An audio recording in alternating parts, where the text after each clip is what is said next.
এখন তো আর তুই টোকাই নয়, এখন তোর সবকিছু আছে। তোর যখন যা কিছু লাগে আমি দিব, তারপরও টোকাই নাম মুখে নিবি না। আচ্ছা, নিব না।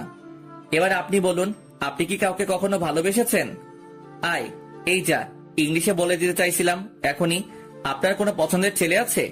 আমি এসব বিশ্বাস করি না। আর কোনো ছেলে কখনো ভুলেও আমাকে প্রপোজ করে নাই, কারণ তারা জানে আমি কেমন মেয়ে। এ কারণে ভয় প্রপোজ করে নাই। তাহলে মানুষের সাথে ভালো ব্যবহার করেন, তাদের সাথে কখনো অন্যায় করেন না, তাদের সবসময় ভালোবাসুন, দেখবেন জীবনটা অনেক সুন্দর হয়ে যাবে। তুই ঠিকই বলছিস হাসান। বাবার ক্ষমতা, টাকা পয়সায় আমি পুরো অন্ধ হয়ে গেছি। যখন যেটা চেয়েছি তাই করছি। গরিবের গায়ে কত হাত তুলেছি, কিন্তু একটা কথা, আজ পর্যন্ত আমি কাউকে হত্যা করি নাই। যা করেছে আব্বুর লোকেরা। কিছু মনে না করলে আমার সাথে একটা জায়গায় যাবেন, আমি মাঝে মাঝে ওখানে যাই। কিছু পিচ্চি ছেলে মেয়ে আছে, তাদের খাবার খাওয়াই। যাব, তবে আজকে আমি খাবার নিয়ে যাব, তুই কিন্তু নিতে পারবি না। ওকে, ঠিক আছে, এখন চলুন। তারা হয়তো না খেয়ে ঘুমিয়ে গেছে। তারপর মারিয়া আর আমি একটা রেস্টুরেন্টে গিয়ে খাবার নিয়ে বসিতে চলে আসলাম। আমাকে আর মারিয়াকে দেখে সবাই আমাদের সামনে চলে আসলো। আমাকে দেখে সবাই জড়িয়ে ধরলো। আমার আর ওদের কাহিনী দেখে মারিয়া এক ধ্যানে তাকিয়ে আছে। তারপর সবাইকে এক জায়গায় বসালাম। আমি সবাইকে খাওয়াই দিচ্ছি, তখন মারিয়াও হাত ধুয়ে তাদের খাইয়ে দিতে লাগলো। মারিয়ার এমন কিছু দেখে অবাক হলাম, কারণ যে মেয়ে গরিবদের দেখতে পারতো না, আর সেই মেয়ে আমার সাথে বস্তিতে এসে ছোট ছোট ছেলে মেয়েদের খাইয়ে দিচ্ছে। আমার কাছে অনেক ভালো লাগছে। সবার খাওয়া দাওয়া শেষ হলে তাদের থেকে বিদায় নিয়ে আমি আর মারিয়া বাসায় চলে আসলাম। আমি আর মারিয়া তাদের সাথে খাবার খেলাম। বাসায় আসতে আসতে রাত 9টা বেজে গেছে। মারিয়া কোনো কথা না বলে নিজের রুমে চলে গেল। আমি আমার রুমে চলে আসলাম। ওয়াশরুমে ঢুকে ফ্রেশ হয়ে বিছানায় শুয়ে বালিশের নিচ থেকে মোবাইলটা বের করে চালু করলাম। তারপর প্রধানকে ফোন দিলাম। আসসালামু আলাইকুম স্যার, কেমন আছেন? আলহামদুলিল্লাহ, ভালো আছি। তোমার তো আজকে কোনো খবর নেই। আমি তো অনেক চিন্তায় পড়ে গেছিলাম। সারাদিন কোথায় ছিলে? আসলে স্যার, আমি আজকে সারাদিন মারিয়ার সাথেই ছিলাম। ওর সাথে নানান জায়গায় গেছি, তাই আর বাসায় আসা হয়নি। তবে স্যার, একটা গুড নিউজ আছে। আরমান শিকদার কালকে বাংলাদেশে আসছে। এবার থেকে শুরু হবে আমার মিশন। তুমি কি শিওর আরমান শিকদার কালকে বাংলাদেশে আসছে? স্যার, মারিয়াকে আমার সামনে তার বাবা ফোন দিছে, তখন জানতে পারলাম। আর একটা জায়গার নাম বলছি। এই জায়গায় লোক পাঠিয়ে অস্ত্রগুলো বাহির করে পুরো বাড়িতে আগুন লাগিয়ে দিতে বলবেন। ওখানে প্রায় 10-15 জনের মতো লোক আছে। আপনি সেনাকর্মী সেভাবে পাঠাবেন। ঠিক আছে, আমি সব ব্যবস্থা করছি। তুমি নিজের খেয়াল রেখো। ঠিক আছে স্যার। আর একটা কথা, মারিয়া শিকদার মনে হয় আমার প্রতি দুর্বল, কারণ তার ব্যবহারে বোঝা যাচ্ছে ওকে আমার ভালোবাসার সাগরে ডুবিয়ে সবকিছু করতে হবে। ওকে, ঠিক আছে। যা কিছু করো নিজেকে সেভ রেখে করবে। তোমার কিছু হয়ে গেলে রাইসা আর তোমার আম্মু কি হবে? তাদের কথা কিন্তু মাথায় রাখবে।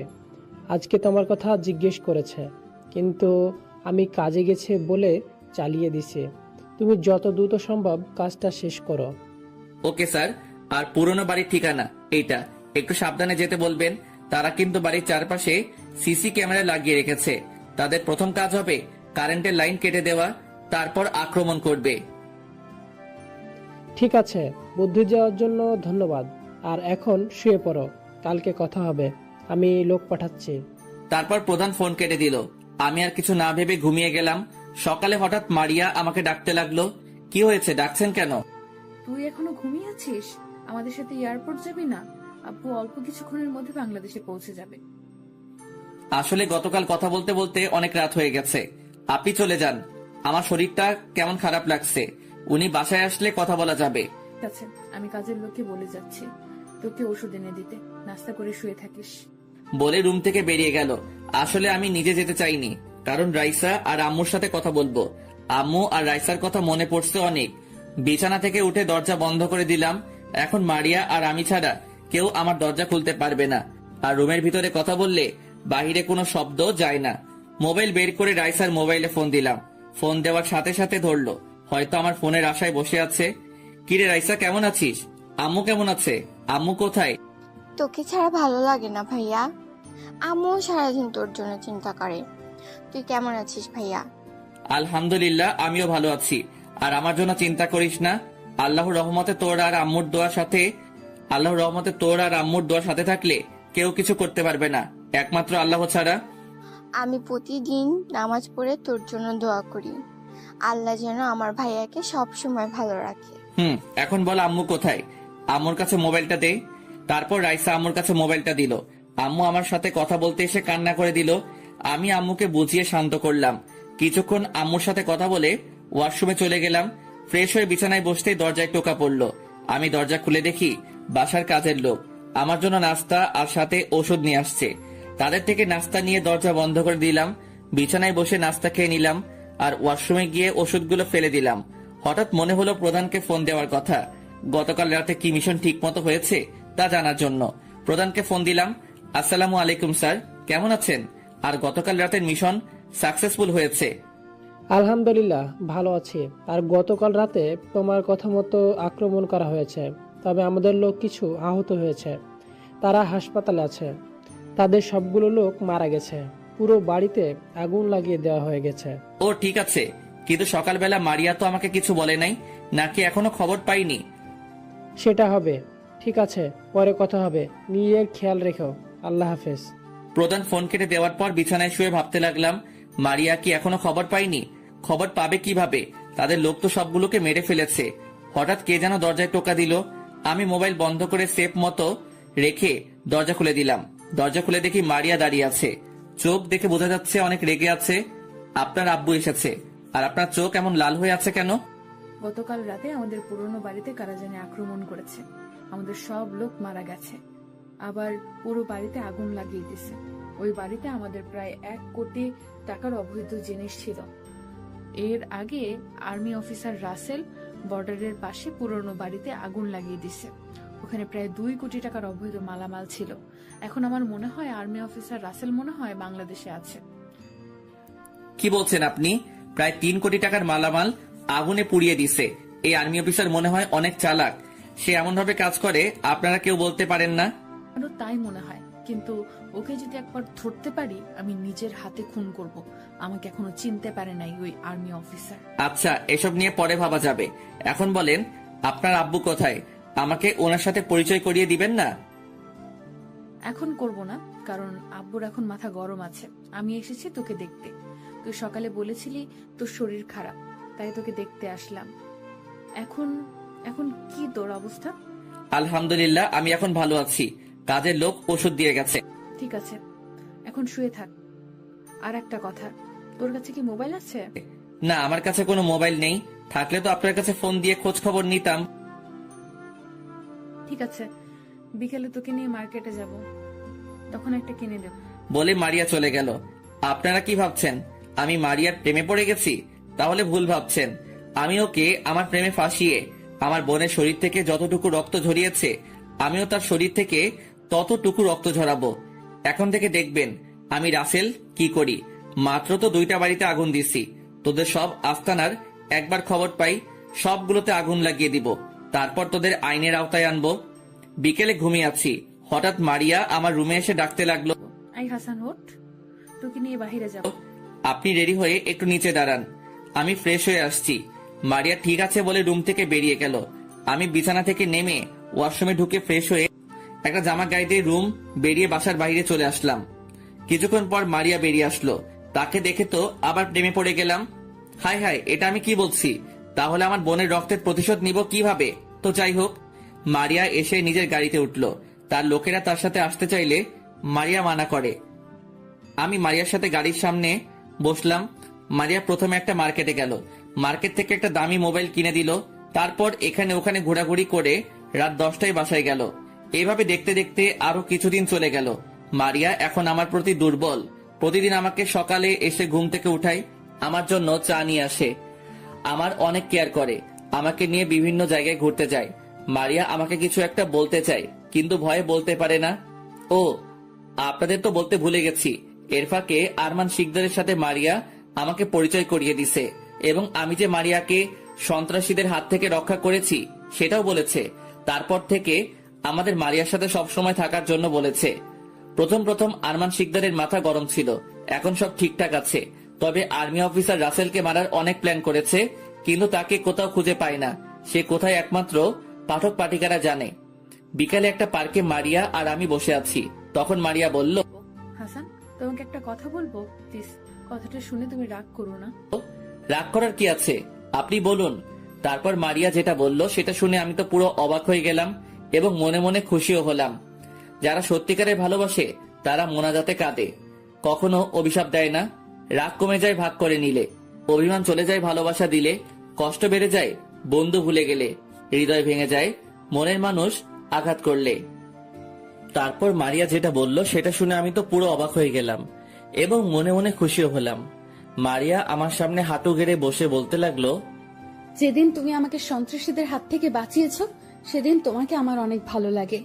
এই ভালো লাগা থেকে কখন যে তোমাকে ভালোবেসে ফেলেছি আমি নিজেও বলতে পারবো না। আমি অনেক খারাপ ছিলাম, কিন্তু তোমার সাথে থেকে আমি ভালো হতে শুরু করেছি, গরিবদের ভালোবাসতে শুরু করেছি। আমি চাই সারা জীবন তোমার পাশে থাকতে। প্লিজ হাসান, তুমি আমাকে ফিরিয়ে দিও না। আমি তোমাকে এই কয়দিনে অনেক ভালোবেসে ফেলেছি। I love you Hasan. একটা গোলাপ ফুল হাতে নিয়ে বলল, আমি তো মনে মনে অনেক খুশি, পাখি নিজে এসে ধরা দিয়েছে। এখন থেকে দেখবে মারিয়া শিকদার কষ্ট কাকে বলে। এই দিনের জন্য এতদিন অপেক্ষা করছি। এবার আমি বললাম, এটা আপনি কি বলছেন? আপনার মাথা ঠিক আছে? কোথায় আপনি আর কোথায় আমি? রাস্তা থেকে তুলে এনে বাসায় থাকতে দিছেন, আর আপনার বাবা এটা কখনো মেনে নিবে না। তার চেয়ে বরং আপনি আমাকে ভুলে যান, আমার থেকে আপনি ভালো ছেলে পাবেন। আমার তোমার থেকে ভালো ছেলের দরকার নেই, আমি তোমাকেই চাই। আর বাবার কথা বলছো? বাবা আজ পর্যন্ত আমার কোনো কিছু অপূর্ণ রাখেনি। তুমি প্লিজ আমাকে ভালোবাসো। আমিও আপনাকে ভালোবেসে ফেলেছি, কিন্তু আপনি অনেক বড় লোক। যদি ভালোবাসার কথা বলি তাহলে আপনি আমাকে বাসা থেকে বের করে দিবেন, তাই ভয়ে আপনাকে বলি নাই। আরে পাগল, এখানে ভয় পাবার কি আছে? এখন থেকে আপনি করে বলবে না, তুমি করে বলবে এবং নাম ধরে রাখবে। তখন আমি বললাম, আচ্ছা ঠিক আছে, তাহলে চলো বাসায় চলে যাই। আরো কিছুক্ষণ থাকি। আজকে আমি অনেক খুশি। তোমাকে আমার মনের কথা খুলে বলেছি এবং তোমাকে আপন করে ফেলেছি। এখন আমাকে একটা কিস করো। আমি বললাম, এখন এসব কিছুই হবে না, যা কিছু হবে বিয়ের পর। এখন বাসায় চলো। ঠিক আছে চলো। এতক্ষণ কোথায় ছিলে? বাবা, হাসানের হাতে কোনো ফোন নেই, তাই ওকে একটা ফোন কিনে দিতে মার্কেটে গিয়েছিলাম। ঠিক আছে, এখন ফ্রেশ হয়ে আয়, সবাই মিলে খাবার খাবো। মারিয়া ঠিক আছে বলে তার রুমে চলে গেল। আমি আমার রুমে চলে আসলাম। আরমান শিকদার লোক লাগিয়ে রাখছে ওই আর্মি অফিসারকে খুঁজে বের করার জন্য। আমি ফ্রেশ হয়ে নিচে গেলাম, দেখি মারিয়া আর আরমান শিকদার আমার জন্য খাবার টেবিলে বসে আছে। আমি একটা চেয়ার টেনে বসলাম, সবাই খাবার খেতে লাগলাম। তখন মারিয়া তার বাবাকে বলল, বাবা, আমি জানি তুমি আজ পর্যন্ত আমাকে কোনো কিছুর অভাব দাওনি। যখন যা চেয়েছি তাই পেয়েছি। আজ তোমার কাছে আরেকটা জিনিস চাইবো, তুমি কিন্তু মানা করতে পারবে না। আমি কখনো তোকে অভাব কি জিনিস তা বুঝতে দেইনি, তা যা চেয়েছিস তাই এনে দিছি। এবার বল তুই কি চাস, আমি তোকে এনে দিব। বাবা, আমি হাসানকে ভালোবাসি, আমি ওকে বিয়ে করতে চাই। তুমি কিন্তু দিবে বলছো? আমি মারিয়ার কথা শুনে অবাক হয়ে গেলাম। মেয়েটা এত তাড়াতাড়ি তার বাবার কাছে বলে দিবে, আমি তো ভাবতেই পারিনি। আরমান শিকদার বলল, এটা তুই কি বলছিস? তুই ওকে নিয়ে সুখে থাকতে পারবি? ওর তো মা বাবা কেউ নেই, একটা এতিম ছেলেকে তুই ভালোবাসলি? এটা আমি কখনো মেনে নিতে পারবো না। বাবা, তুমি কিন্তু বলছো দিবে, আর ওর কেউ নেই তো কি হয়েছে? তুমি তো আছো। আর আমি জানি হাসান অনেক ভালো ছেলে, ও আমাকে কখনো কষ্ট পেতে দিবে না। প্লিজ বাবা, তুমি রাজি হয়ে যাও, আমি আর তোমার কাছে কিচ্ছু চাই না। তুই কি করে ভাবলি আমি তোকে কষ্ট দিব না? তোদের ধ্বংস করার জন্য এসেছি, মনে মনে বললাম। তখন আরমান শিকদার বলল, ঠিক আছে, তুই যখন বলছিস আমি রাজি। তবে এখন তোদের বিয়ে হবে না, কারণ 1 মাস পরে আমাদের একটা ডিল আছে। ওটা যদি পাই তাহলে আমাদের সাথে যা ক্ষতিপূরণ হয়েছে তা পুষিয়ে আসবে। ঠিক আছে আব্বু, আমরা না হয় ডিলটা পাওয়া পর্যন্ত অপেক্ষা করব। তুমি কি বলো হাসান? আমি বললাম, আমি আর কি বলবো, তোমরা যা বলবে তাই হবে। তারপর খাওয়া দাওয়া করে রুমে চলে আসলাম। রুমে এসে ভাবতে লাগলাম, বিয়ে আমি তোকে কখনো করব না, তার আগেই তোদের অবৈধ ব্যবসা ধ্বংস করব। হঠাৎ মারিয়া রুমে আসলো। রুমে এসে দরজা বন্ধ করে দিয়ে আমার পাশে বিছানায় শুয়ে পড়লো। তখন আমি বললাম, তুমি আমার রুমে কেন? কেউ দেখলে কি ভাববে? কেউ দেখবে না, সবাই ঘুমিয়ে গেছে। আমি তোমার সাথে ঘুমাবো, আমার একা রুমে ভালো লাগছে না। আমি বললাম, এখন আমাদের বিয়ে হয়নি, আর আমি বিয়ের আগে তোমার সাথে কিছু করতে চাই না। তুমি প্লিজ রুম থেকে বেরিয়ে যাও। বিয়ে হয়নি তো কি হয়েছে, বিয়ে তো একদিন হবে। আর এখন তুমি আমাকে কিস করবে, বিয়ের পর বাকিটা করবে। আমি বললাম, আমি এটা করতে পারবো না, বিয়ের আগে এসব কিছু হারাম। আমি কোনো কথা শুনতে চাই না, বিয়ে তো একদিন হবে, আর আমরা তো খারাপ কিছু করতে চাই না।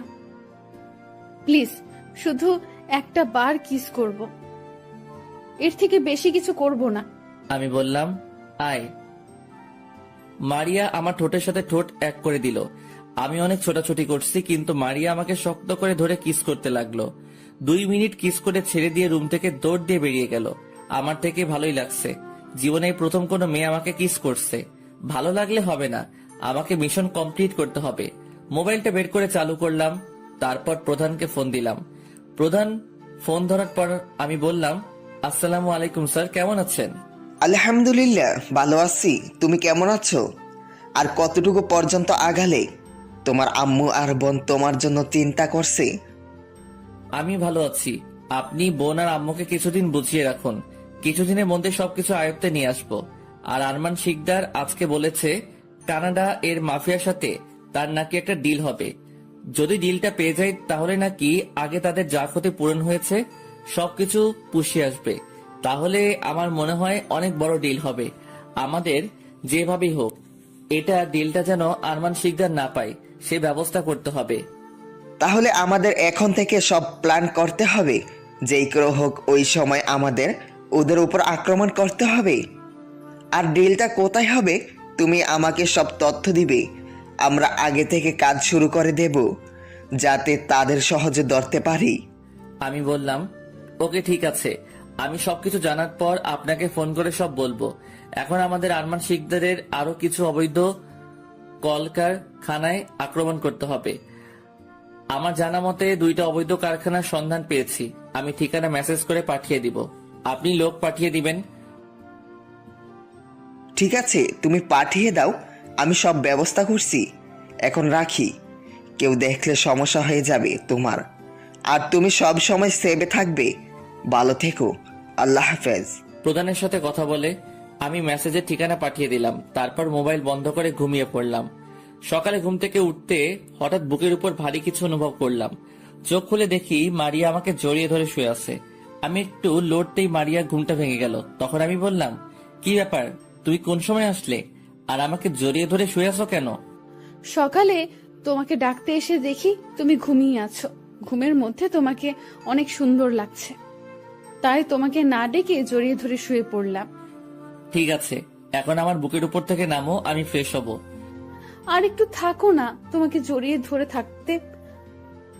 ধরে থাকতে আমার অনেক ভালো লাগছে। পরে অনেক সময় পাবে জড়িয়ে ধরার। এখন ওঠো, আমি ফ্রেশ হয়ে আসি।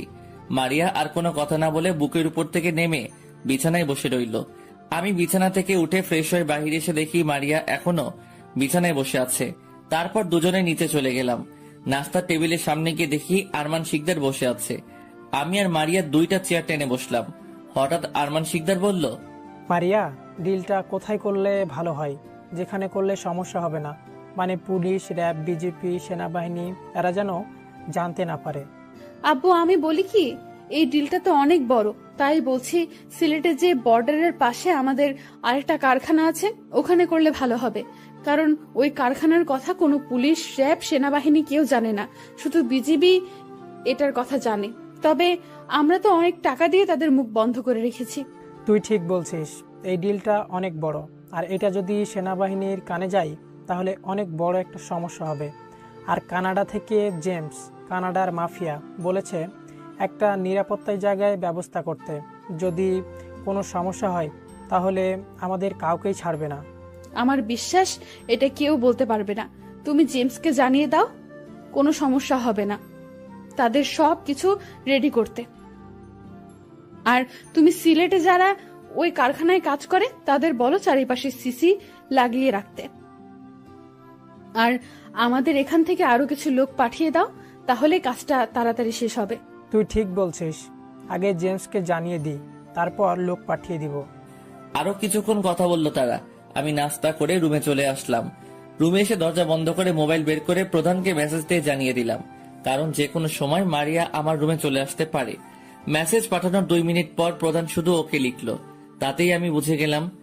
এই দেখছেন, বলতে না বলতেই রুমে ঢুকে গেল মারিয়া। রুমে ঢুকে সোজা এসে আমার কোলে বসে পড়লো। তার সাথে এখন বেশি কিছু করব না, আমার সাথে যা কিছু করার করুক, আমি তার সাথে তাল মিলিয়ে যাব। মারিয়া বলল, রুমে একা একা কি করো? আমাকে না নিয়ে তুমি রুমে চলে আসলে কেন? তোমরা গুরুত্বপূর্ণ কথা বলছো, তাই তোমাদের ওখানে না থেকে রুমে চলে আসলাম, যদি আমার থাকাতে সমস্যা হয়। ও, এই ব্যাপার। তুমি থাকলে সমস্যা হবে কেন? তুমি তো আর বাহিরের কেউ নয়, তুমি আমাদের পরিবারের একজন। আচ্ছা মারিয়া, তুমি বলছো এসব কাজ আর করবে না, তাহলে কেন করো? আমি তো বলছি গরিবের উপর অত্যাচার করব না, আমাদের এই অবৈধ ব্যবসা করে যাব। এই টাকার কারণে আমার আম্মুর চিকিৎসা করাতে পারি নাই, তাই আমি এই জায়গা থেকে কখনো ফিরে আসব না। তাই বলে অবৈধ ব্যবসা করে যাবে? হালাল পথে উপার্জন করতে পারো না? তুমি জানো এই অবৈধ ব্যবসার কারণে একদিন তোমার মৃত্যু হতে পারে। আমাদের কেউ কিছু করতে পারবে না। অনেক বড় বড় পুলিশ র্যাব আমাদের হাতের মুঠোয় আছে, কারণ আমাদের টাকা দিয়ে অনেক বড় বড় পুলিশ অফিসার গাড়ি বাড়ি করেছে। শুধু একটাই আফসোস, সেনাবাহিনীর কোনো কর্মকর্তাকে হাতের মুঠোয় আনতে পারি নাই। আমার জানা মতে সেনাবাহিনী টাকার বিনিময়ে কিছু করে না, তারা দেশের জন্য কাজ করে যায়। ঠিক বলছো। আচ্ছা, এখন এসব কথা বাদ দাও, আমাকে এখন জড়িয়ে ধরে কিস করো। গতকাল রাতে তোমাকে কিস করে সারা রাত ঘুমাতে পারিনি। এখন না করলে হয় না? না, এখন তোমাকে কিস করতে হবে। আমার আর সহ্য হয় না, কবে যে তোমাকে কাছে পাবো। ধৈর্য ধরো, ধৈর্যের ফল মিষ্টি হয়। বিয়ের পর তোমার সব আবদার পূরণ করব। সেটা বিয়ের পর। এখন তোমার ঠোঁট দুটো আমাকে টানছে। যদি কিস না করো তাহলে আমি তোমার সাথে আর কথা বলবো না। কি আর করার, আমি মারিয়াকে জড়িয়ে ধরে কিস করতে লাগলাম। মারিয়া আমাকে কিস করতে করতে বিছানায় ফেলে দিল। আমি বুঝতে পারছি মারিয়া কন্ট্রোল করতে পারছে না। আমি তাকে জোর করে সরিয়ে দিলাম। দেখতে দেখতে 10 দিন চলে গেল। এখন মারিয়া রাতে আমার সাথে ঘুমায়।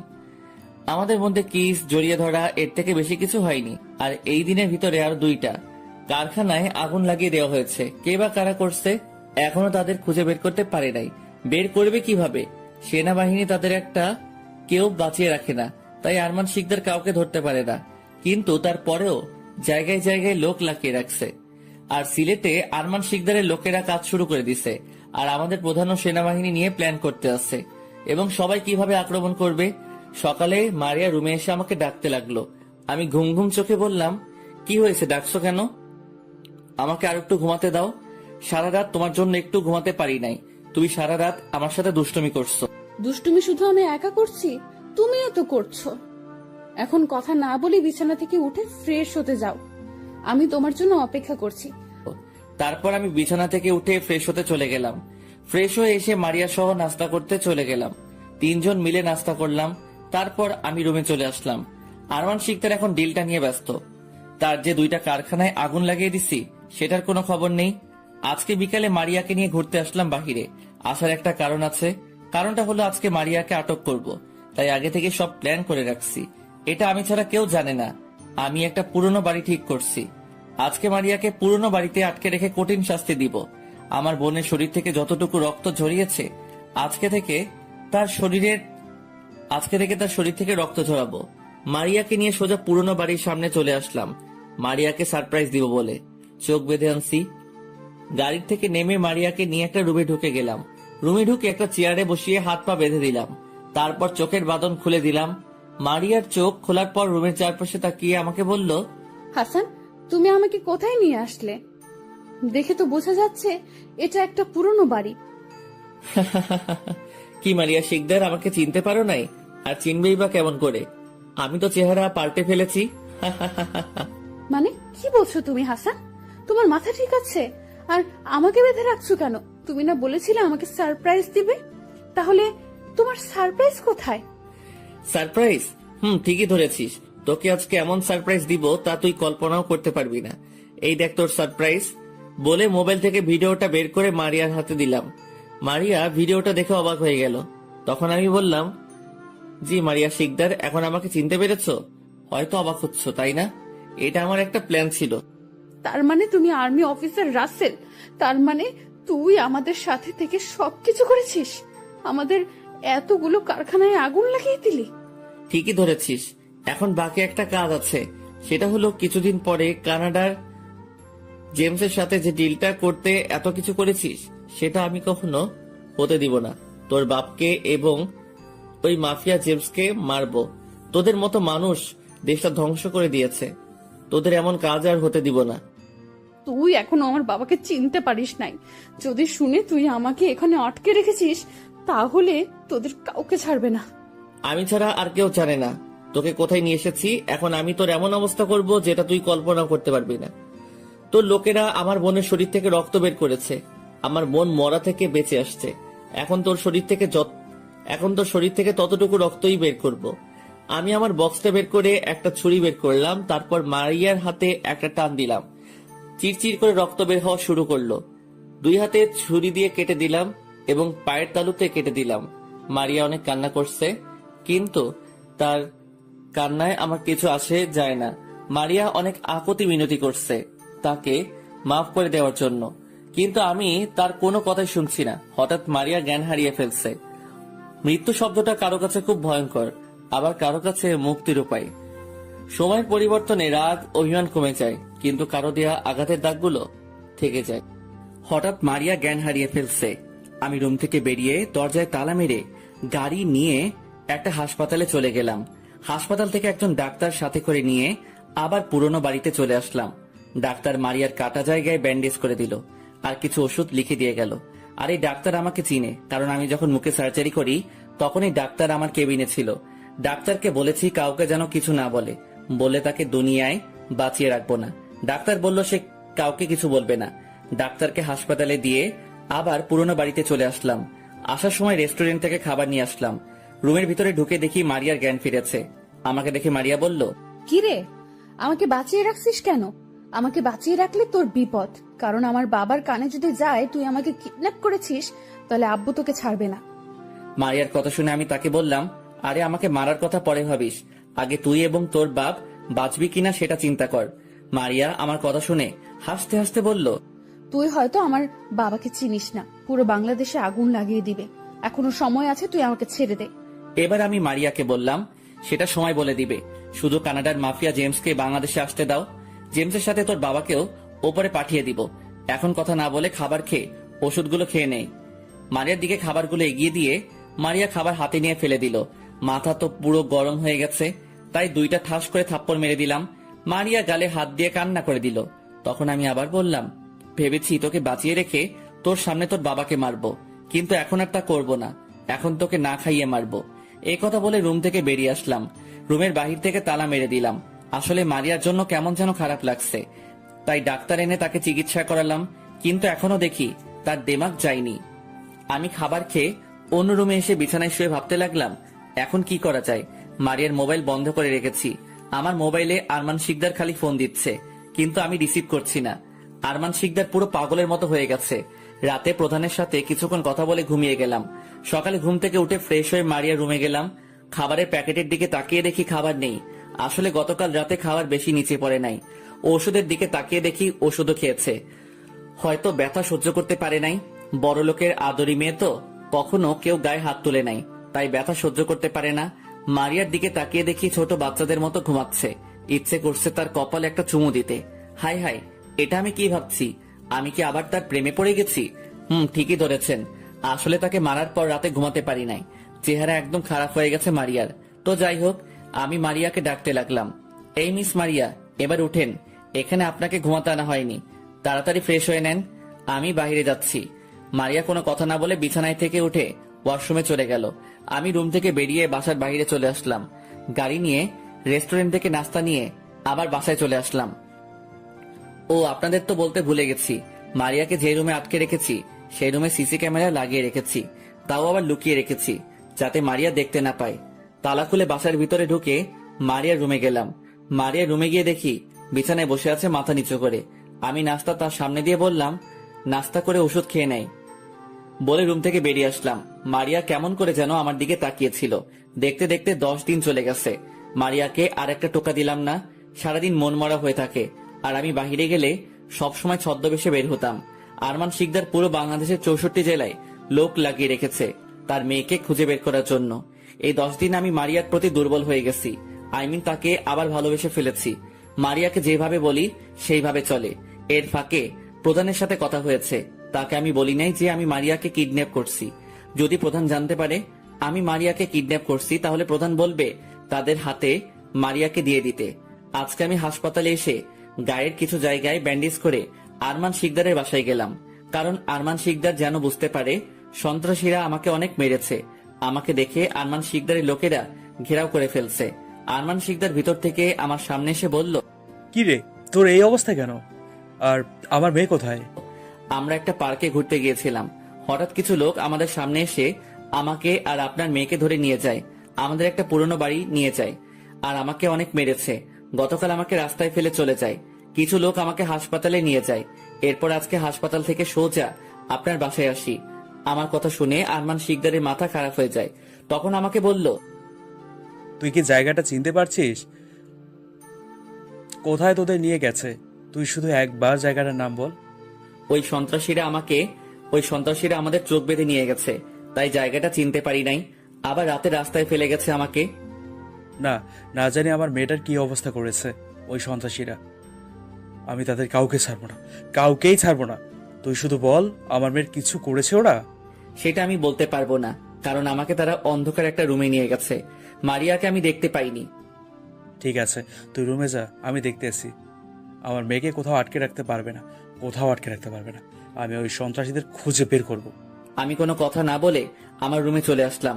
রুমে এসে মোবাইলটা বের করে রাফিকে ফোন দিলাম।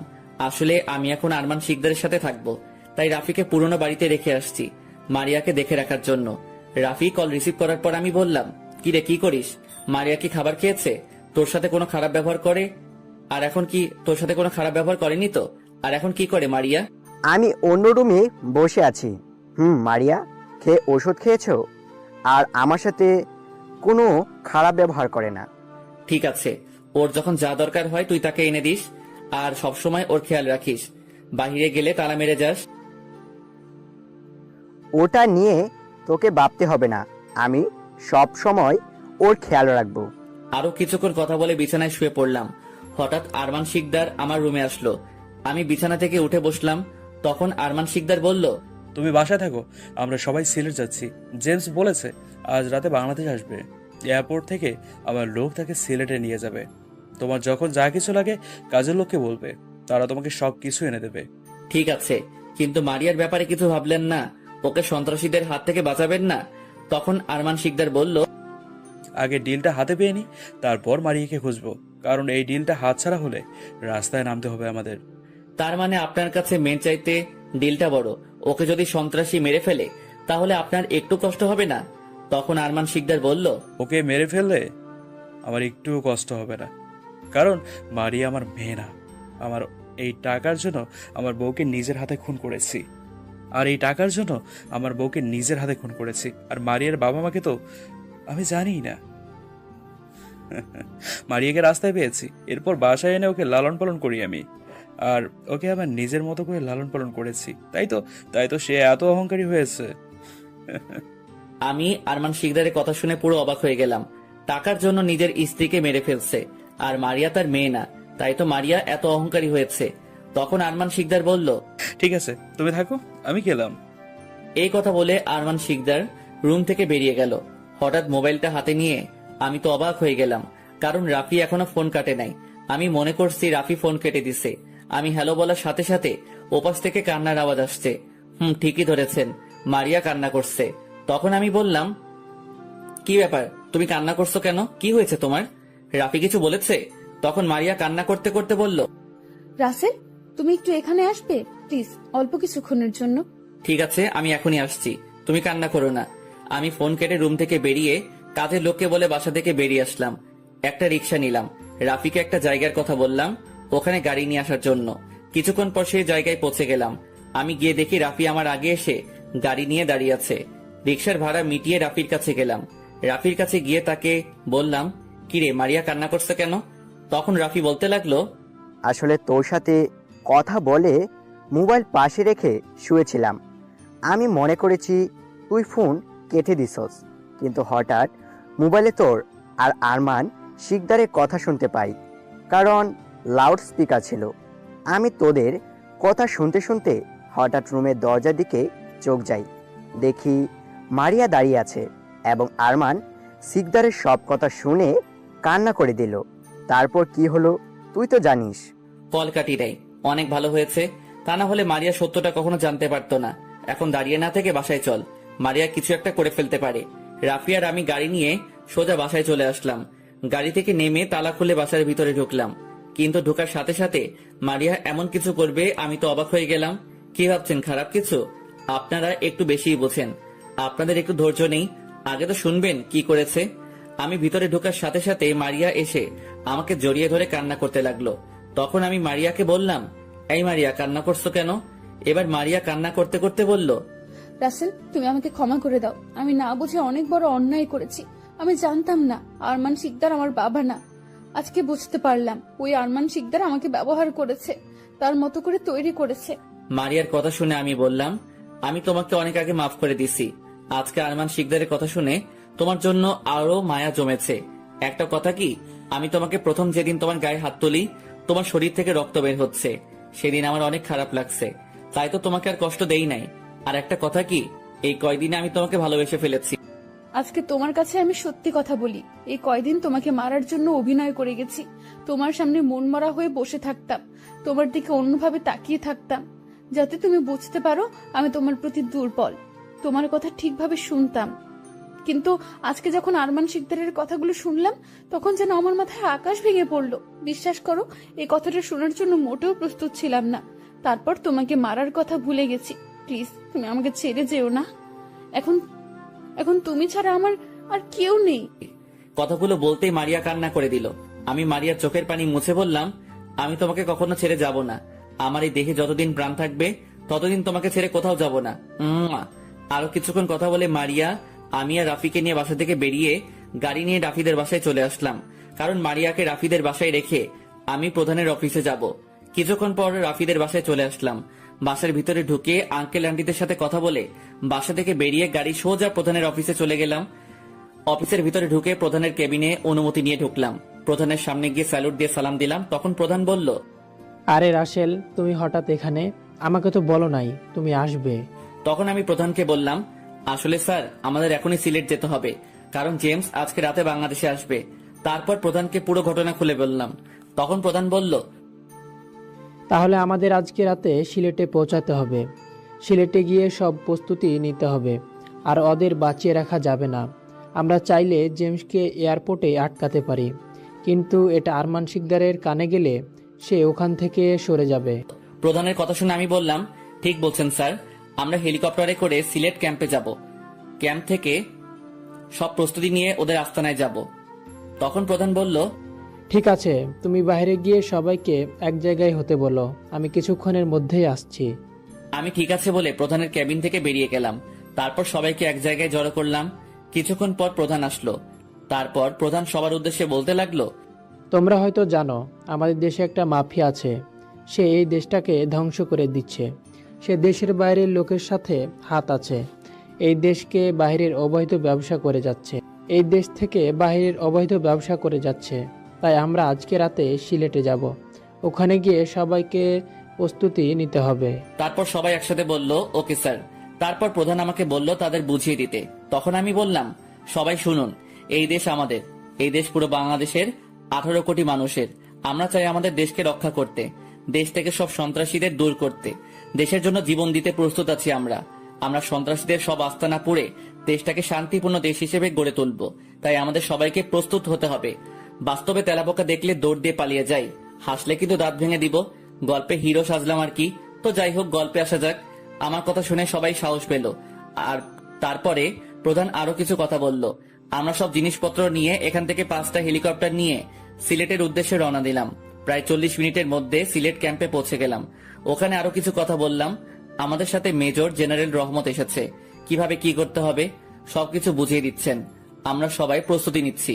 রহমত স্যার কিন্তু সেনাবাহিনী ওদের আস্তানায় পাঠালো, কারণ ওদের আস্তানায় কোথায় কি আছে সেগুলো জানার জন্য। ওদের আস্তানায় 4 জন সেনাবাহিনী পাঠানো হয়েছে, সাথে সেনা সদস্য রহিমও গেছে। তারা সবাই ছদ্মবেশে গেছে। তারা 4 জন গাছের পাতা দিয়ে শরীরটা ঢেকে রেখেছে। প্রায় 1 ঘন্টা পর 4জন সেনা সদস্য আসলো।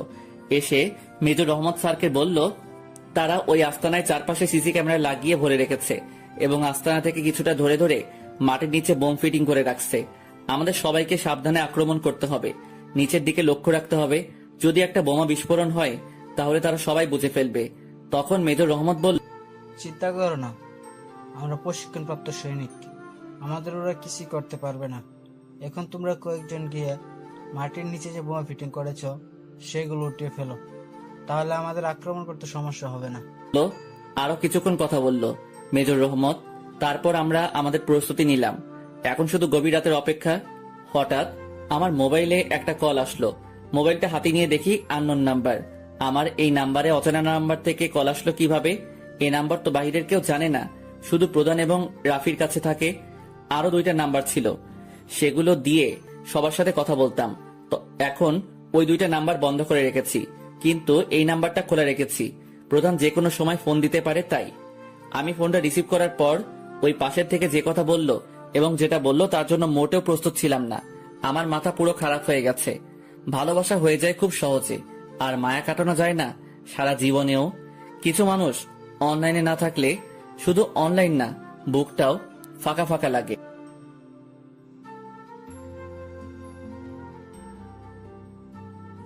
আমি ফোনটা রিসিভ করার পর ওই পাশের থেকে যে কথা বলল এবং যেটা বলল তার জন্য মোটেও প্রস্তুত ছিলাম না। আমার মাথা পুরো খারাপ হয়ে গেছে। ঠিকই ধরেছেন, আরমান শিকদার। তখন আরমান শিকদার বলতে লাগলো, কি অফিসার, কোথায় আপনি? আপনার জানের জিগার বন্ধু এবং ভালোবাসা এখন আমার কাছে। আপনি হয়তো ভাবছেন আমি কিভাবে জানলাম, তাহলে শুনুন। আপনাকে কেমন সন্দেহ লাগছিল, তাই বাসা থেকে বেরিয়ে আসতে কিছু লোককে রেখে এসেছি আপনাকে দেখে রাখার জন্য। আমি বাসা থেকে বেরিয়ে আসার কিছুক্ষণ পর যখন আপনি বাসা থেকে বেরিয়ে আসেন তখন আমার লোক আপনাকে প্রো করে। তারপর আপনি বাসা থেকে বেরিয়ে কোথায় গেছেন আমার লোক সবকিছু দেখছে। আপনি বাসা থেকে বেরিয়ে আসার পর আমার লোক তোমার বন্ধু এবং ভালোবাসাকে ধরে আমার কাছে নিয়ে আসে। আমি আরমান শিকদারের কথা শুনে মাথা পুরো গরম হয়ে গেছে। তখন আমি বললাম, তুই যদি ওদের কিছু করিস আমি তোকে ছাড়বো না। এখনো সময় আছে, তুই ওদেরকে ছেড়ে দে, তা না হলে আমি তোকে নিজ হাতে মারবো।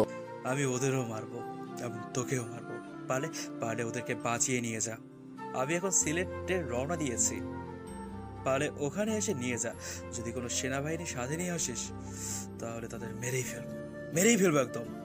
ঠিক আছে, আমি এখনই আসছি। তুই ওদের কিছু করিস না, তুই যেভাবে বলবি আমি সেইভাবেই করব। ঠিক আছে, আমি তোর অপেক্ষায় আছি। বলে ফোন কেটে দিল। তখন মেজর রহমত স্যার আমাকে বলল, কি হয়েছে রাসেল, তোমাকে কেমন চিন্তিত লাগছে? কোনো সমস্যা? তখন আমি স্যারকে সব খুলে বললাম। স্যার আমার কথা শুনে বলল, তুমি এক কাজ করো, তুমি ওদের আস্থানায় যাবে আর সাথে করে আমার হাত মোবাইলটা নিয়ে যাও। আমি জানি তুমি ওখানে গেলে তোমার সাথে যা কিছু আছে সব কিছু ওরা নিয়ে নেবে, কিন্তু হাত মোবাইলটা নিবে না। তোমাদের মধ্যে কি কথা হয় আমি এখান থেকে সব শুনবো, তারপর সুযোগ বুঝে আক্রমণ করব। তুমি এক্ষুনি রওনা দাও। আমি মেজরের কথা শুনে গাড়ি নিয়ে আস্তানায় যেতে লাগলাম। প্রায় 1 ঘন্টা পর আরমান শিকদারের আস্তানায় চলে আসলাম। আস্তানার সামনে দেখি একটা হেলিকপ্টার, তার মানে আরমান শিকদার চলে এসেছে।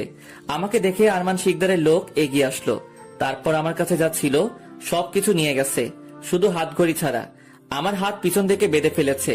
তারপর আরমান শিকদারের লোকেরা আমাকে ভিতরে নিয়ে গেল। ভিতরে ঢুকে দেখি বিদেশি লোকের মতো 15-20 জন দাঁড়িয়ে আছে, আর একজন দেখি আরমান শিকদারের সাথে কথা বলছে। তাহলে ও জেমস। আমাকে দেখে আরমান শিকদার বলল, আসুন আসুন অফিসার, ওয়েলকাম। আপনার জন্য এতক্ষণ অপেক্ষা করছি।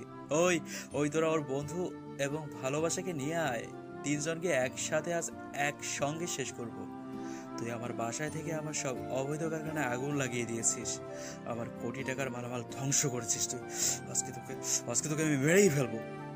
আমাকে যা করার কর, কিন্তু ওদেরকে ছেড়ে দে। ওদের তো কোনো দোষ নেই, দরকার হয় আমাকে মেরে ফেল তুই। আজ মারিয়ার কারণে এত কিছু হয়েছে। আমি ওকে আমার মতো করে লালন পালন করেছি, কিন্তু তুই এসে তাকে ভালোর পথে নিয়ে গেলি। তাই ওকেও মরতে হবে ওকে। তোর এই বন্ধু তোকে অনেক সাহায্য করেছে, তাই না? তাই ওকেও মারবো, মেরে ফেলবো একদম।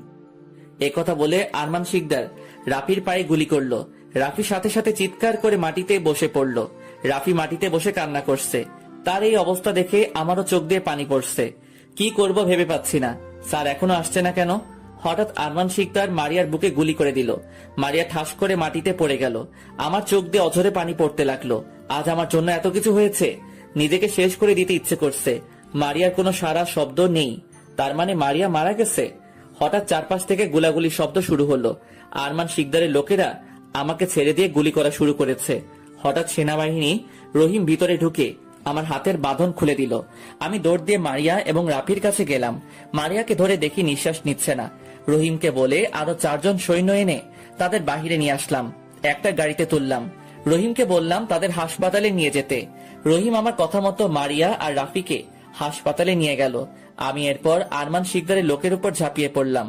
আক্রমণ করতে করতে আরমান শিকদারের সব লোক মারা গেছে। আমাদের কিছু লোক অনেকটা আহত হয়েছে। আস্তানার ভিতরে ঢুকে দেখি আরমান শিকদার এবং জেমস কাউকে দেখতে পাচ্ছি না। হঠাৎ একটা রুমে কিছু একটা পড়ার শব্দ পেলাম। সেনা সদস্যদের বললাম দরজা ভেঙে ফেলার জন্য। কথা মতো দরজা ভেঙে ফেলা হলো। ভিতরে ঢুকে দেখি সব অবৈধ অস্ত্র, ড্রাগ, ইয়াবা। জেমস আর আরমান শিকদার একটা কোনায় লুকিয়ে আছে। আরমান শিকদার আর জেমসকে ধরে বাহিরে নিয়ে আসলাম। তারপর সবাই একসাথে শুট করলাম। তারা মাটিতে গড়াগড়ি করতে করতে মারা গেল। তারপর তাদের লাশ আগুন দিয়ে পুড়িয়ে ফেললাম। অস্ত্র, ড্রাগ, ইয়াবা এগুলো বের করে পুরো আস্তানায় আগুন লাগিয়ে দিলাম। তারপর মেজর সবাইকে নিয়ে ক্যাম্পে চলে গেল। আমি গাড়ি নিয়ে হাসপাতালে চলে আসলাম। আসার আগে ফোন দিয়ে রহিমকে বললাম কোন হাসপাতালে আছে। রহিম হাসপাতালে কথা বলল এবং কত নম্বর কেবিনে আছে সেটাও বলল। হাসপাতালে এসে একজন নার্সকে বলে কেবিনের সামনে চলে আসলাম। দেখি রহিম দাঁড়িয়ে আছে, সাথে আরো 4-5 জন সৈন্য আছে। আমি রহিমকে বললাম এখন কি অবস্থা ওদের, ডাক্তার কি বের হয়েছে? তখন রহিম বলল না স্যার, ডাক্তার এখনো বের হয়নি। আর আপনার বন্ধুর গুলি বের করা হয়েছে, সে এখন ভালো আছে। এখন ও অন্য কেবিনে আছে। এর ভিতরে ডাক্তার কেবিন থেকে বেরিয়ে আসলো। আমি ডাক্তারের সামনে গিয়ে বললাম ডাক্তার আমার মারিয়া কেমন আছে? ও কি বাঁচবে ডাক্তার? যত টাকা লাগে আমি দিব, আপনি ওকে আমার কাছে ফিরিয়ে দেন। দেখুন, আমরা অনেক চেষ্টা করেছি বাঁচানোর জন্য। তার বুকের গুলি বের করা হয়েছে, কিন্তু তারপরেও তাকে বাঁচাতে পারেনি।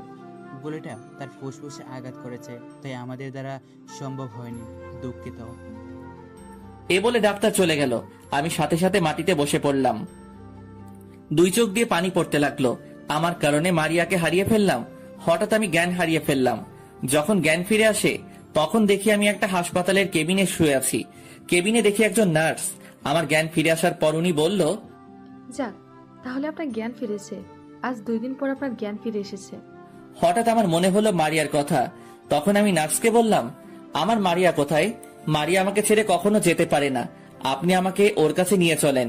ও আমাকে একা রেখে কখনো মরতে পারে না। তখন নার্স বলল আপনি শান্ত হন। আর আপনার মারিয়াকে সেনাবাহিনী ওই দিন নিয়ে গেছে। ওই দিনে ওর দাফন করা হয়ে গেছে। আপনি এখন অসুস্থ। প্লিজ আপনি উত্তেজিত হবেন না। নার্সের কথা শুনে আমি জোরে জোরে কান্না করতে লাগলাম। একটা বার আমার মারিয়ার মুখটা দেখতে পারলাম না। দেখতে দেখতে আজ 3 মাস চলে গেল। মারিয়াকে কবর দেয়া হয়েছে আমার বাসার পাশে। এর ভিতরে আম্মু আর রাইসাকে দেশে নিয়ে আসলাম। আমার মুখের চেহারা আগের মতো করে ফেললাম। এখন কিছুটা স্বাভাবিক আছি, কিন্তু মারিয়ার কথা ভুলতে পারছি না। আজকে ক্যাম্প থেকে বাসায় আসলাম। কলিং বেল চাপ দেওয়ার পর একটা মেয়ে দরজা খুলে দিয়ে আমাকে জড়িয়ে ধরে কান্না করে দিল। আমি মেয়েটার মুখটা ওপরে উঠিয়ে যেটা দেখলাম তার জন্য মোটেও প্রস্তুত ছিলাম না। ঠিকই ধরেছেন, মারিয়া। কিন্তু মারিয়া তো মারা গেছে, তাহলে এখন কোথা থেকে আসলো? আমি মারিয়াকে বললাম মারিয়া তুমি না মারা গেছো? আমি মরি নাই রাসেল, আল্লাহ আমাকে এখনো বাঁচিয়ে রাখছে। মানে কিভাবে, কি হয়েছে আমাকে একটু খুলে বলো। আজকে আমি এখনো বেঁচে আছি একজন ডাক্তারের কারণে। ওদিন যখন ডাক্তার আমাকে মৃত ঘোষণা করেন, তারপর আমাকে যখন মর্গে নিবে, তখন হঠাৎ আমার জ্ঞান ফিরে আসে। তখন একজন ডাক্তার আমাকে দেখে। তারপর আমাকে দেখে তিনি বুঝতে পারেন আমাকে বাইরে নিয়ে গেল, সুস্থ করা যাবে। আমাকে বাইরে নিয়ে গেলে সুস্থ করা যাবে। তারপর ইমার্জেন্সি আমাকে তিনি তার টাকা খরচ করে আমেরিকা নিয়ে আসে। এখানে আমার চিকিৎসা শুরু করে। আল্লাহর রহমতে আমি বেঁচে যাই। আমি সুস্থ হতে প্রায় 3 মাস লেগে যায়। তারপর আমাকে বাংলাদেশে নিয়ে আসে। বাংলাদেশে আসার পর তোমাকে খোঁজার জন্য রাফিদের বাসায় যাই। ওদের বাসায় গিয়ে রাফিকে পেয়ে যাই। তারপর রাফি আমাকে তোমার বাসায় নিয়ে আসে। আমি মারিয়ার কথা শুনে বললাম, তাহলে ডাক্তার আমাকে বলে নাই কেন? আর সেনা সদস্য তাহলে কাকে দাফন করলো? ডাক্তার তোমাকে বলতে পারে নাই, কারণ তুমি নাকি আমার মরার কথা শুনে জ্ঞান হারিয়ে ফেলেছো, কিন্তু তোমার জ্ঞান ফিরে আসে নাই। তাই তোমাকে আর কিছু না বলে সবকিছু জরুরিভাবে করে বাইরে নিয়ে গেছে। আর তোমার সেনা সদস্য কাকে দাফন করলো সেটা আমি বলতে পারবো না। আর আমাকে সবকিছু বলেছে ডাক্তার আঙ্কেল, যখন আমার জ্ঞান ফিরে আসে তখন। আমি মারিয়াকে আর কিছু জিজ্ঞাসা না করে জড়িয়ে ধরলাম। মারিয়ার পুরো মুখে চুমু খেতে লাগলাম। হঠাৎ রাইসা বলল, ভাইয়া আমি কিন্তু এখানে আছি, ভাবিকে পেয়ে আমার কথা ভুলে গেছো। আমি মারিয়াকে ছেড়ে রাইসার কপালে চুমু দিয়ে বললাম, আমি আমার বোনের কথা কখনো কি ভুলতে পারি? ভাইয়া চলো না আমরা কোথাও থেকে ঘুরে আসি। দেখতে দেখতে আজ আমার বাসর রাত। আজকে আমার আর মারিয়ার বিয়ে হয়েছে। বিয়েটা আমাদের বাসায় হয়েছে। বিয়েতে প্রধান সহ আরো অনেকে এসেছে। অনেক ধুমধাম করে বিয়েটা হয়ে গেল। আমার বিয়ের সব আয়োজন রাফি করেছে। ও আপনাদের তো বলতে ভুলে গেছি, মারিয়াকে যে ডাক্তার বাঁচিয়েছে তিনিও এসেছে। আমি ওনাকে টাকা দিতে চেয়েছি, কিন্তু উনি নেয় নাই। উনি বলে তার মেয়েকে বাঁচিয়েছে, তাদের কোনো ছেলে মেয়ে নেই, তাদের এত টাকা দিয়ে কি করবে। রাফি আমাকে জোর করে বাসর ঘরে ঢুকিয়ে দিল। আমি বাসর ঘরে ঢুকে দরজা বন্ধ করে বিছানার দিকে এগিয়ে গেলাম। রাফি নিজ হাতে বাসর ঘর অনেক সুন্দর করে সাজিয়েছে। মারিয়া আমাকে দেখে বিছানা থেকে নেমে এসে পা ধরে সালাম করতে গেলে আমি তাকে বুকে জড়িয়ে ধরি। তারপর দুজনে অজু করে 2 রাকাত নফল নামাজ আদায় করলাম। মারিয়া বিছানায় গিয়ে ঘোমটা দিয়ে বসে পড়ল। আমি বিছানার উপর উঠে মারিয়ার ঘোমটা উপরে তুললাম। মারিয়াকে দেখে আমি এক ধ্যানে তাকিয়ে আছি। আজকে মারিয়াকে অনেক সুন্দর লাগছে। আমাকে এভাবে তাকিয়ে থাকতে দেখে মারিয়া বলল, এভাবে তাকিয়ে কি দেখছো? তুমি বাসর না করলে খালি তাকিয়ে থাকবে? রাত তো শেষ হয়ে যাচ্ছে। আজকে তোমাকে অনেক সুন্দর লাগছে, শুধু তোমার দিকে তাকিয়ে থাকতে মনে কয়।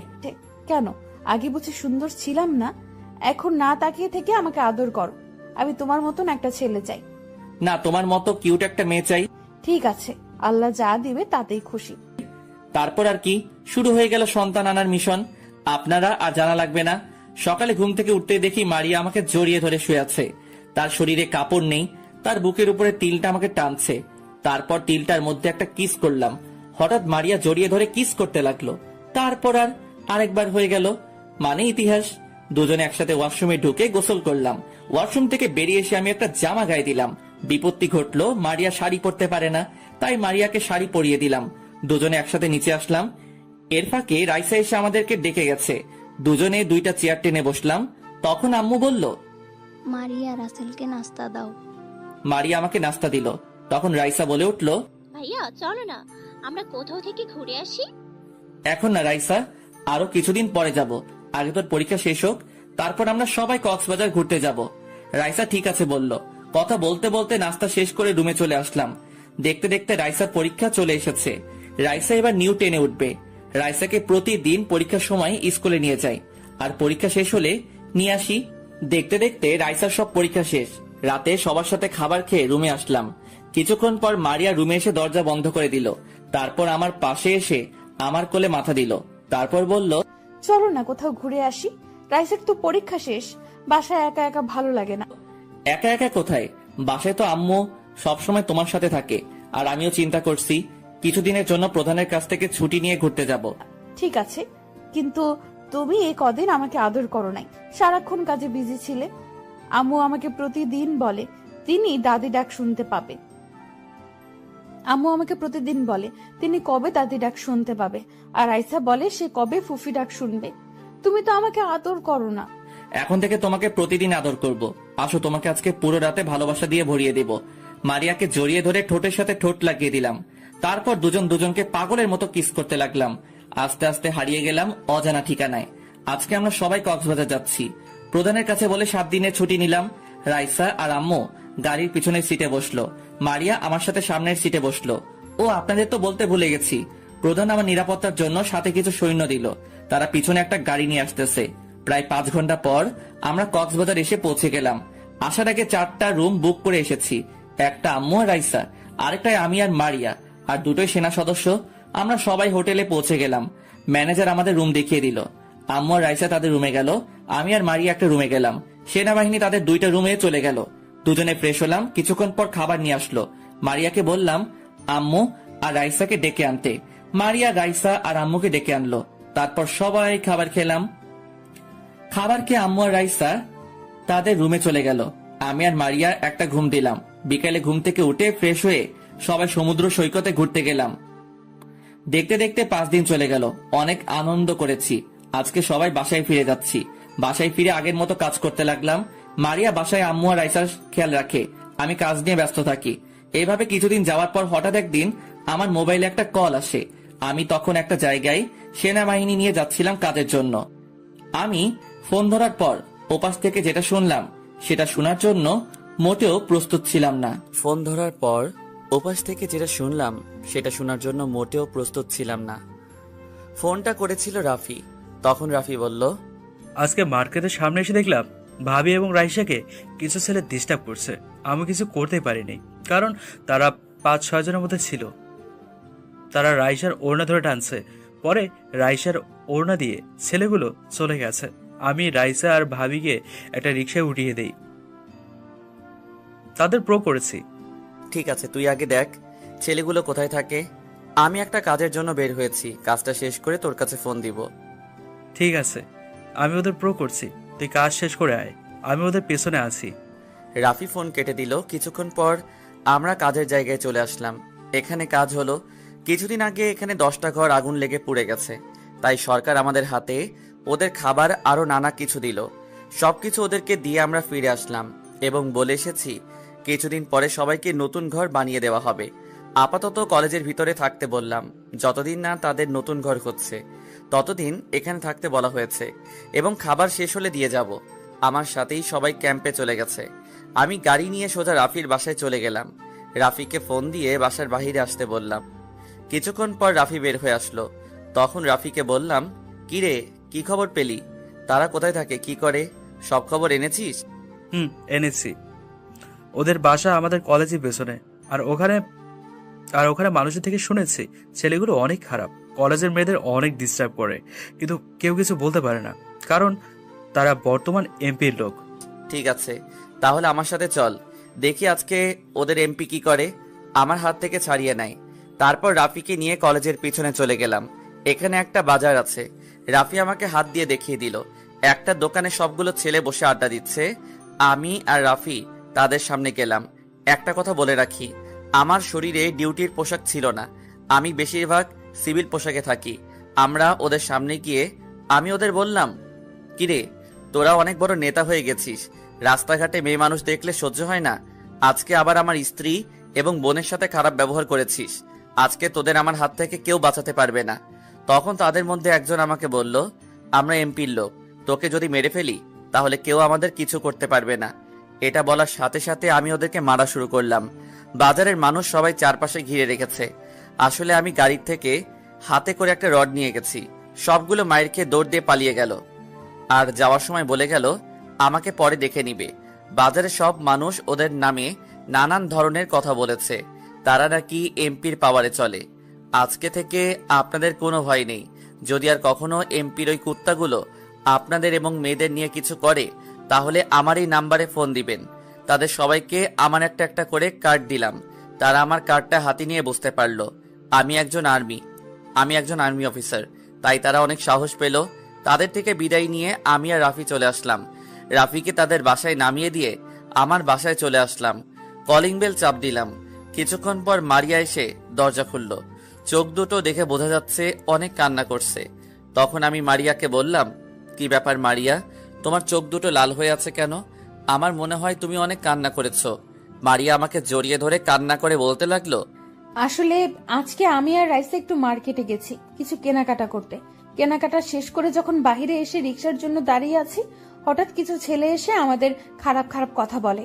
আর একটা ছেলে রাইসার ওড়না নিয়ে গেছে। আমাদের সাথে কিছুক্ষণ খারাপ কথা বলে তারা চলে গেল। তারপর রাফি এসে আমাদের একটা রিক্সায় উঠিয়ে দিল। বাসায় গাড়ি থাকতে তোমরা রিক্সা করে কেন গেলে? আর বাসায় তো গার্ড ছিল, তাদের নিয়ে যাওনি কেন? তাহলে তো আর ওই ছেলেগুলো এসব করতে পারতো না। আসলে আমাদের রিক্সায় ওঠার অনেক শখ ছিল, তাই রাইসা আর আমি রিক্সা করে মার্কেটে গেলাম। গার্ড আমাদের সাথে যেতে চেয়েছে, কিন্তু আমরা মানা করছি। আমরা বুঝতে পারি নাই আমাদের সাথে এমন কিছু হবে। যা হবার হয়ে গেছে, এখন আর কান্না করো না। রাফি আমাকে সব বলেছে, এখন ওদের শিক্ষা দিয়ে বাসায় আসলাম। এখন বলো রাইসা কোথায়? রাইসা আম্মুর রুমে আছে, সে এখনো কান্না করে যাচ্ছে। আম্মু অনেক চেষ্টা করছে, কিন্তু তার কান্না থামছে না। ঠিক আছে, চলো রাইসার কাছে যাই। তারপর আমি আর মারিয়া রাইসার কাছে গেলাম। রুমে ঢুকে দেখি রাইসা আম্মুকে ধরে কান্না করছে, চেহারা পুরো ফুলে গেছে কান্না করতে করতে। আমি রাইসার পাশে বসলাম। আমি রাইসা বলে ডাক দিতেই আম্মুকে চেয়ে দিয়ে আমাকে জড়িয়ে ধরে আরো জোরে জোরে কান্না করে দিল। আমি বললাম, এই পাগলি, কান্না করছিস কেন? এই দেখ, তোর ভাই চলে এসেছে। আমি ওই ছেলের এমন মায়ের মেরেছি, আর কোনোদিন এমন কাজ করবে না। তুই কান্না করিস না, যা হবার হয়ে গেছে, এখন কান্না থামা। তখন রাইসা বলল, তুই জানিস ভাইয়া, ওই ছেলেগুলো ভাবিকে অনেক খারাপ খারাপ কথা বলেছে, যেটা মুখে প্রকাশ করা যাবে না। আমাকেও বলেছে। রাফি ভাইয়া শুধু দাঁড়িয়ে দাঁড়িয়ে দেখেছে, উনি কিছুই বলে নাই। আসলে রাফি আমাকে সব বলেছে, কিন্তু ও তো একা কিছু করতে পারবে না, তাই তো আমাকে ফোন দিয়ে সব বলেছে। হঠাৎ আম্মু বলে উঠল, রাসেল, ওরা কেউ এখনো কিছু মুখে দেয়নি। মার্কেট থেকে এসে সারাক্ষণ কান্না করে গেছে। তুই ওদের সাথে করে নিয়ে আয়। আর রহিমা, বাসার কাজের মহিলা, কে টেবিলে খাবার রাখছি। ঠিক আছে আম্মু, তুমি খাবার রেডি করো, আমি ওদের নিয়ে আসছি। আম্মু রুম থেকে বেরিয়ে গেল। আমি রাইসাকে বুঝিয়ে ওয়াশরুমে পাঠালাম। কিছুক্ষণ পর রাইসা বের হয়ে আসার পর মারিয়া ঢুকলো। মারিয়া আসার পর আমি ঢুকলাম। আম্মুর রুমে তিনজনে ফ্রেশ হয়ে খাবার টেবিলে চলে আসলাম। চেয়ার টেনে তিনজনই বসলাম। আম্মু সবাইকে খাবার বেড়ে দিচ্ছে। রাইসা খাবার খাচ্ছে না, শুধু ভাত নাড়াচাড়া করছে। তখন আমি রাইসাকে বললাম, কিরে রাইসা, খাবার খাচ্ছিস না কেন? এভাবে ভাত নাড়াচাড়া করছিস কেন? তখন রাইসা বলল, ভাইয়া, আমার খেতে ভালো লাগছে না, আমি রুমে চলে যাই। এটা বললে তো হবে না, এদিকে আয়, আজকে ভাইয়া তোরে নিজ হাতে খাইয়ে দিব। রাইসা আর কিছু বলল না। আমি রাইসার প্লেট থেকে খাবার নিয়ে ওকে খাইয়ে দিতে লাগলাম।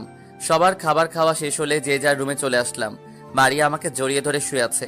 মারিয়া আমাকে বলল, রাসেল, ডাক্তার আঙ্কেল ফোন দিয়ে বলেছে তাদের বাসা থেকে কিছুক্ষণ বেড়ায় আসতে। ওনার স্ত্রী মানে আন্টি আমাকে দেখার শখ। ওনাদের বিয়েতে আসতে পারে নাই, আমাদের বিয়েতে আসতে পারে নাই। তখন উনি অসুস্থ ছিল। তুমি ঠিকই বলেছ, যার জন্য আজ তুমি বেঁচে আছো তার সাথে তো ঠিকভাবে কথা হয় না। উনি যখন বলেছে তাহলে কালকে তুমি আর আমি উনি যখন বলেছে তাহলে কালকে তুমি আর আমি যাব। ঠিক আছে, এখন আমাকে আদর করো। আজকে অনেক কষ্ট পেয়েছি, এখন তুমি আদর দিয়ে সব কষ্ট দূর করে দাও। তারপর আর কি, মারিয়াকে জড়িয়ে ধরে কিস করতে লাগলাম। মারিয়াও আমার সাথে তাল মিলাতে লাগলো। আর জানতে হবে না বাকিটা বুইড়ার ঠ্যাং। এখন আমি আর মারিয়া গাড়িতে করে ডাক্তার আঙ্কেলের বাসায় যাচ্ছি। সকালে মারিয়া তাদের ফোন করে বলছে, প্রায় 30 মিনিট পর ডাক্তার আঙ্কেলের বাসায় চলে আসলাম। দারোয়ান আমার পরিচয় জানতে চাইলে আমার কার্ডটা দেখাই। তখন দারোয়ান আমাকে স্যালুট দিয়ে সালাম দিল। গাড়ি পার্কিং করে ভিতরে ঢুকলাম। তারপর দরজায় কলিং বেল চাপ দিলাম। ও আপনাদের তো বলতে ভুলে গেছি, আসার সময় নানান ধরনের ফল, মিষ্টি, আরো অনেক কিছু আনছি। সেগুলো দারোয়ান নিয়ে আসতেছে। কিছুক্ষণ পর একজন মহিলা দরজা খুলে দিল। দেখে মনে হচ্ছে আন্টি। মারিয়া ওনাকে সালাম করলো আর বলল, কেমন আছেন আন্টি? আপনার শরীর এখন কেমন আছে? আর আঙ্কেল কোথায়? দেখছি না যে। তার মানে তুমি মারিয়া? তোমার কথা অনেক শুনেছি তোমার আঙ্কেলের কাছ থেকে। তুমি নাকি মরার থেকে বেঁচে এসেছো। বাংলাদেশে নাকি চিকিৎসা করাও সম্ভব না, তাই তোমাকে বাইরে নিয়ে চিকিৎসা করিয়েছে। জি আন্টি, আজ যদি আঙ্কেল না থাকতো তাহলে এই দুনিয়ায় বেঁচে থাকতাম না। তা এখন আঙ্কেল কোথায়? ওনাকে তো দেখছি না। তোমার আঙ্কেল শুধুমাত্র উচিলা, হায়াত মতের মালিক ওপরওয়ালা। আর তোমার আঙ্কেল ওয়াশরুমে আছে। তোমার পাশে কেউ? আন্টি, ও আমার স্বামী, বর্তমানে একজন আর্মি অফিসার। কিছুদিন থেকে আঙ্কেল বলেছে এসে বেড়ায় যেতে, তাই আজকে সকালে আঙ্কেল ফোন দিয়ে আসলাম। অনেক ভালো করেছো। তোমার আঙ্কেলকে অনেক দিন থেকে বলছি মারিয়াকে বাসায় নিয়ে আসতে, তাকে একটা বার দেখবো। এই দেখেছো আমি কেমন মানুষ? তোমাদের বাইরে দাঁড় করিয়ে কথা বলছি, ভেতরে আসো। আমরা আন্টির সাথে ভিতরে ঢুকলাম। আমাদেরকে সোফায় বসতে বলল। আন্টি আঙ্কেলকে ডাকতে চলে গেল। আমরা বাসার চারপাশে তাকিয়ে দেখতে লাগলাম। দেখি পুরো বাসার ভিতরে বাচ্চাদের খেলনা দিয়ে সাজিয়ে রেখেছে, মনে হয় একটা ছেলে মেয়ের আশায়। কিছুক্ষণ পর দেখি আন্টি আর আঙ্কেল আমাদের সামনে আসলো। আঙ্কেল বলল, কেমন আছো তোমরা? তাহলে এতদিনে তোমাদের আশা হলো? তখন মারিয়া বলল, আলহামদুলিল্লাহ আঙ্কেল, আমরা সবাই ভালো আছি। আর রাসেল সারাদিন কাজে থাকে, তাই তাকে আর বলা হয়নি। আপনি কেমন আছেন? আলহামদুলিল্লাহ, আমিও ভালো আছি। রেহেনা, ওদের জন্য নাস্তা তৈরি করো। আন্টির সাথে আমিও যাব, চলুন আন্টি। এই বলে যেই না মারিয়া বসা থেকে উঠবে, তখন সোফার একটা কোনায় শাড়ির আঁচল ছিঁড়ে গেছে। তখন আন্টি বলল, সমস্যা নেই, আমার রুমে শাড়ি আছে, ওখান থেকে একটা পরবে। চলো, তোমাকে আজ নিজে শাড়ি পরিয়ে দিব। তারপর মারিয়া আন্টির সাথে রুমে চলে গেল। আমি আঙ্কেলের সাথে বসে বসে কথা বলছি। হঠাৎ আন্টির কান্নার শব্দ পেয়ে আমি আর আঙ্কেল দৌড় দিয়ে রুমে গেলাম। আমাদেরকে দেখে আন্টি দৌড় দিয়ে এসে আঙ্কেলকে জড়িয়ে ধরে কান্না করতে করতে যেটা বলল, সেটা শুনে আমি পুরো অবাক হয়ে গেলাম। আর মারিয়া শুনে কান্না করতে করতে বসা ছিল। মারিয়ার শরীরে এখনো আগের শাড়িটাই আছে। তো চলুন আন্টি আঙ্কেলকে জড়িয়ে ধরে কি কথা বলছে একটু শুনে আসি। ওগো, তুমি জানো এই মারিয়া আমার হারিয়ে যাওয়া মেয়ে। এত বছর পর ওকে আমি খুঁজে পেয়েছি। ওকে আমি আর হারাতে দিব না। তুমি কি করে চিনলে যে মারিয়া আমাদের মেয়ে? আমি মারিয়ার শাড়ি খুলতে গিয়ে তার পেটের উপর চোখ পড়ে। আমি দেখি মারিয়ার পেটের উপর একটা দাগ, যে দাগ আমার হারিয়ে যাওয়ার মেয়ে ছিল। তাই ওকে আমার চিনতে ভুল হয়নি। তখন